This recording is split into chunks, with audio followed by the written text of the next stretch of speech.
llegamos a más de 80 puntos en los capítulos finales, era insólito. A la hora que se daba el capítulo, disminuía el tránsito. Era impresionante, porque esto era como... Se daba como a las 7 de la tarde, me acuerdo. Pero el país, oye, se paralizaba.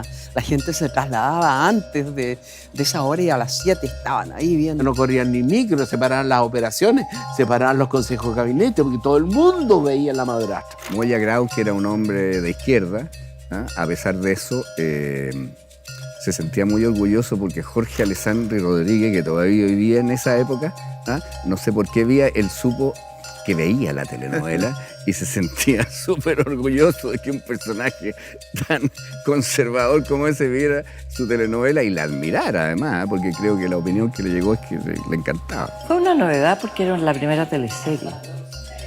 Entonces la gente vio porque era la primera teleserie. Después se interesó porque evidentemente era muy entretenida y no había dónde elegir otra cosa. ¿Te fijas? Y esa, digamos, la verdad.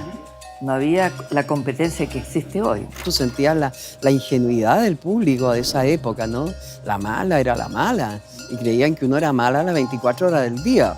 La protagonista venía a averiguar quién había matado a Patricia. La habían culpado a ella, pero ella sabía que era inocente. Y viene a investigar esa cuestión. El diario La Tercera contrató a un periodista. Un ex inspector que cada cierto tiempo, 2 o 3 días, iba haciendo comentarios porque era una teleserie que tenía muchos elementos policiales. Él empezó a investigar como si fuera de verdad. ¿Quién podría ser el asesino de Patricia o la asesina de Patricia? Y empezó a sacar conclusiones y todas las semanas iba a esta crónica y la gente opinaba, te fijas tú, y se iba desarrollando esto en una forma que a nosotros nos pareció que se salía de los bordes de lo que puede ser una teleserie. Y había un concurso en La Tercera, de los lectores de La Tercera, que ganaban un premio si le atinaban. El premio era una comida con el asesino o con la asesina. Entre la realidad y la ficción había un paso muy, muy breve, muy pequeño, y la gente se creía mucho de lo que ocurría. Yo sentí un poco de pánico porque me sentí muy expuesta a una cosa que había sobrepasado los límites de la ficción y que parecía realidad. El último capítulo no se entregó el capítulo entero al elenco, sino que se le entregaban las escenas en las que uno iba, cosa que fue particular, porque te daban el capítulo entero. Ninguno de nosotros quería ser el asesino, porque no se sabía quién era. Terrible cuando llegó el momento en que se iba a decidir y había un pool de actrices que tenía que ser quién mató a Patricia. Los periodistas nos van a volver locos. Entonces lo que yo voy a hacer es grabar 5 finales en el Hotel Carrera con los 5 posibles culpables de quién mató a Patricia. Se citó a los actores en secreto, a los que estaban involucrados.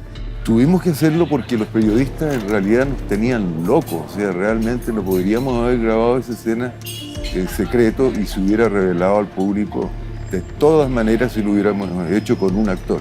Para mí fue muy, muy especial porque mi madre estaba agonizando. Mi madre se murió como 3 días antes que grabáramos este capítulo final. Ellos sabían que yo no era la asesina, ¿no? Yo no sabía. Lo sabía Oscar y lo sabía Arturo Moya Grau.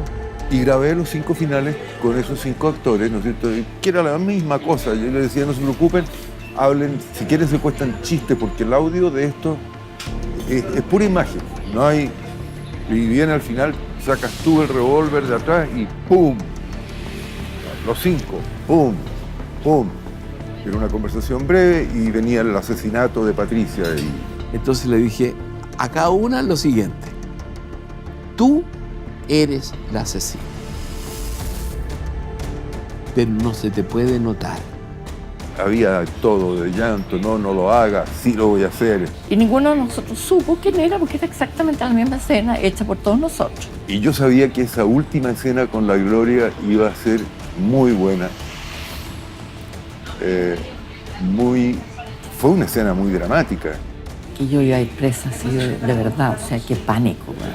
Se me va a venir todo Chile encima, además, porque había generado tanto sufrimiento. Y la pobre Yael Unger, que había sido la víctima durante los 80 capítulos. Terrible.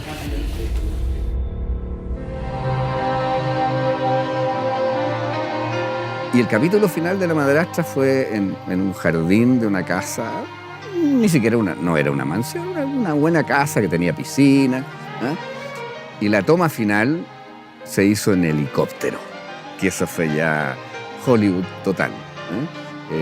Estábamos bailando, qué sé yo, las distintas parejas que nos casábamos en ese momento, y un helicóptero que no aterrizó ahí, sino que llegó, vino, se posó encima, que se todo un lío de